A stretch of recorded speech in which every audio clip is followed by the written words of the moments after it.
Saul had persecuted many Christians in the first century church.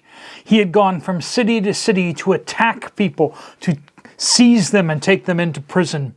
And now he was vulnerable. He was laid up and incapable of defending himself, incapable of doing anything anymore. And Ananias is now going to be called by God to step in and give mercy to this man.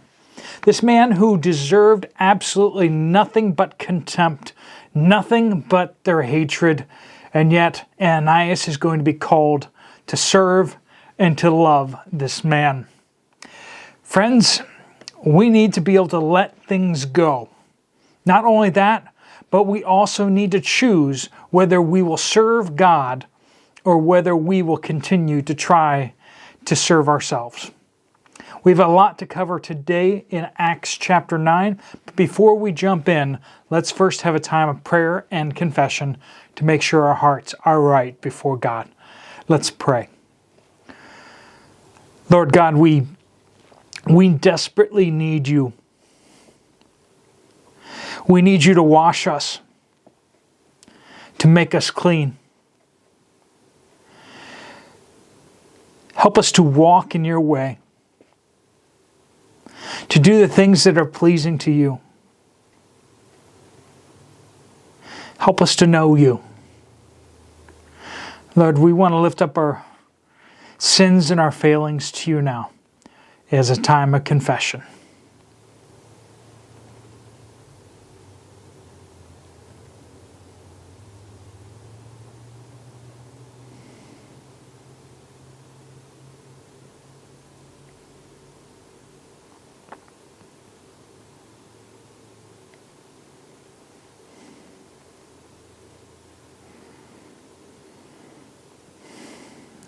Lord, we praise you that as we confess our sins to you, that we have failed, that we have sinned against you, that you are faithful and just to forgive us our sins in Jesus Christ.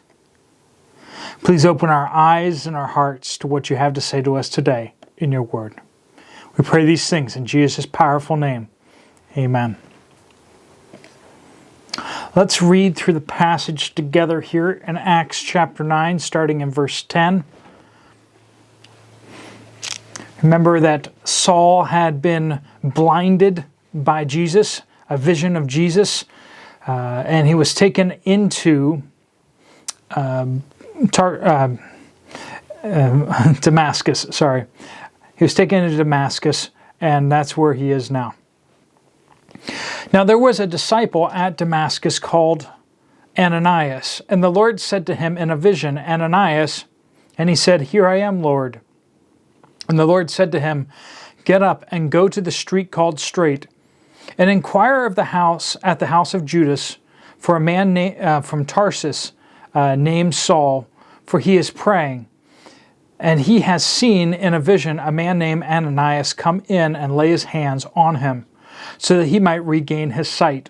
But Ananias answered, Lord, I have heard from many about this man, how much harm he did your saints in Jerusalem. And here he has authority from the chief priests to bind all who call on your name.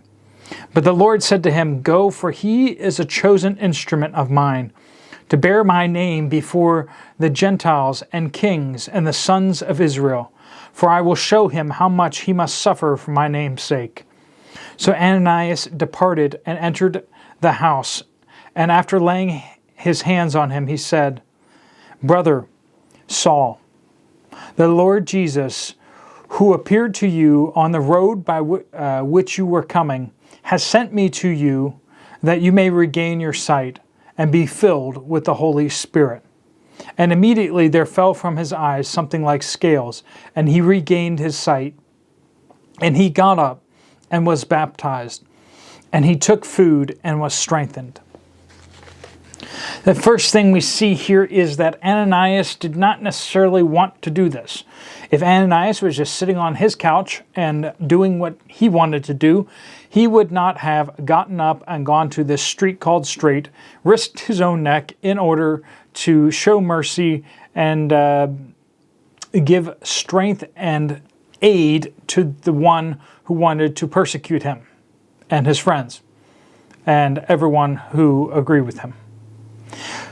But we see in this vision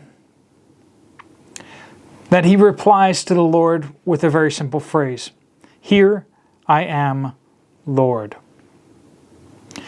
Oftentimes people are saying so much about, I have to decide what I'm going to do. I need to decide, whether I'm going to obey God or not. And really, things need to come to a point where you decide who's Lord of your life.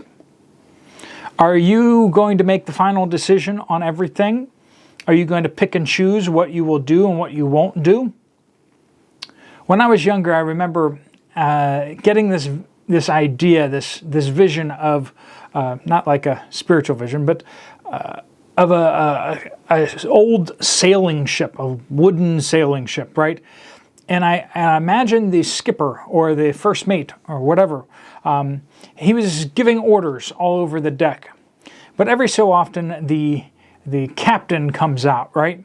And the captain will say, belay that order, we're going to, port as opposed to starboard. All right, and then carry on. And then he'd go back into his cabin, right?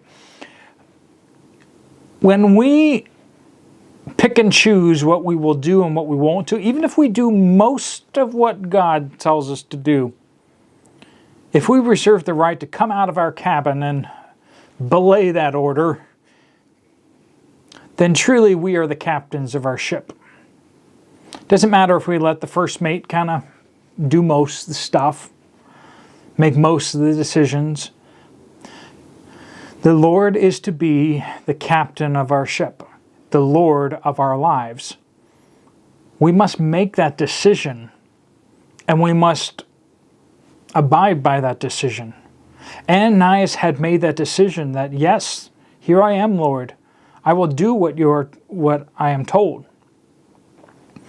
Let's not deal with things one by one. Am I going to obey? Am I not going to obey? The answer should be, I'm going to obey the Lord. I'm going to do it. And then it just comes down to the hard work of doing the hard things that God asks you to do. Because this was a hard thing that God asked Ananias to do. He tells him to go to his mortal enemy, who has done so much harm to his friends and people he cares about deeply. And he also has to risk his own neck, right? This guy is arresting people and throwing them in jail. He has the authority to do so. And he has shown a great willingness to do so. So what happens when he gets his sight back? That's a good question.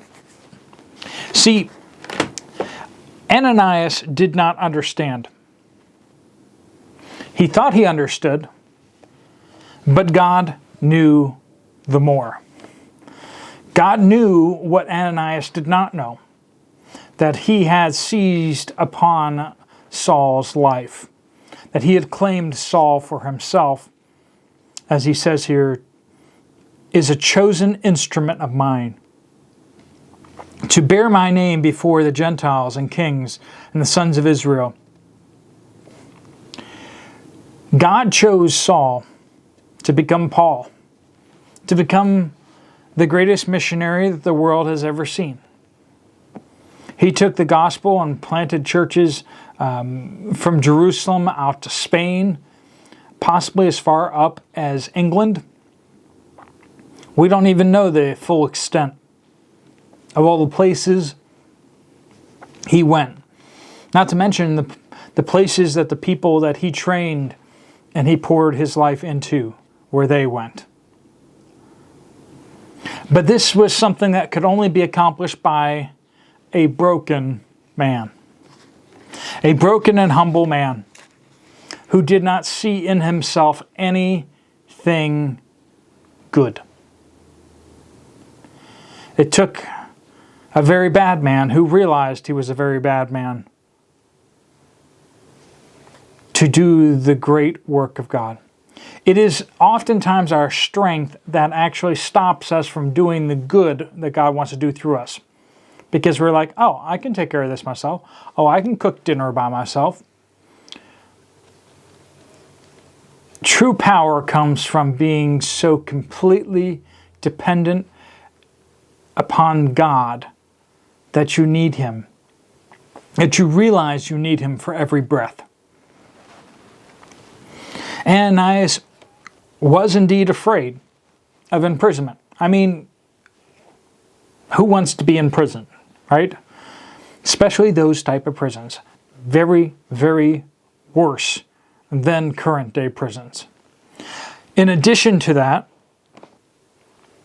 he had to have been angry about the attacks that Saul had done on the people in Jerusalem. This is an unrighteous man. This is an evil man. How can we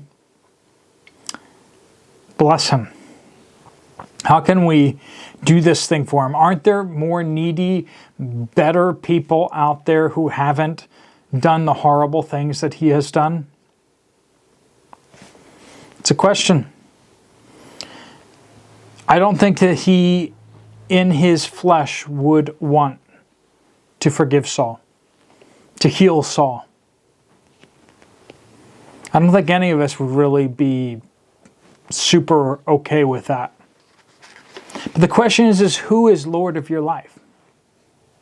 Is God Lord of your life, or are you still captaining your ship? Are you still belaying God's orders occasionally when they seem unreasonable?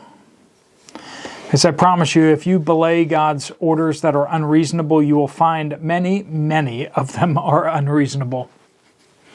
Because God demands all of us from us. But God would use Saul as his chosen instrument. But it says that there's going to be a cost to that.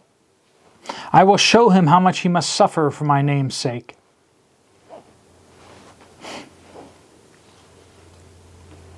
It is said, I forget who said it, before God uses a man, he must break the man. I butchered the quote, but it's basically that's the gist of it. Before God uses a man, he breaks him. God broke Saul. But in addition to that, he kept on breaking Saul. How could God do such great things through the Apostle Paul? He could because he kept breaking him. Has God put struggles and trials and really rough situations in your life? Perhaps he is preparing you for something. To keep you on your knees so that you will feel your dependency and need for God. God doesn't need somebody who can do things for him. God needs people who realize how completely incapable they are of doing anything for God. And finally, he is to testify before nations and kings. The mission in the end is everything. The mission of taking the gospel to the ends of the earth, to all people, is the heart of God. Jesus came to earth in order to purchase us. He didn't come out to hang out with us. He didn't come understand us. Did he do those things? Yes, he did. He came to earth to redeem us and pay the penalty for our sin. And our purpose now is to take that good news, the saving news of Jesus' death, burial, and resurrection, to everyone. Is the mission of God your mission? Or is your mission to have a good life? For things to go well? Ananias put aside his life, endangered his life, to go assist a man he hated because of the mission. That God would use this man. And he said, "Yes, Lord, here I am." And that's how we all need to respond to the Lord, isn't it? Let me pray a prayer of blessing over you. So much to consider. Lord God, I pray that you would help us all to submit to you as Lord of our lives, to accept your mission, your great commission for us. But Lord, help us to realize how weak and needy we are, how much we desperately need you to strengthen us, to give us wisdom, to guide us. Lord, every single breath we take is a miracle of yours. Help us to realize our dependency, our weakness, and our need for you. Lord, I pray all these things in Jesus' powerful name. Amen. Thanks so much for watching. If you have some time, you want to check out some other Bible studies, you can check out these right here on the screen. If you click through those, you just go right into the next one. All right, folks. God bless you all. I'll see you guys later.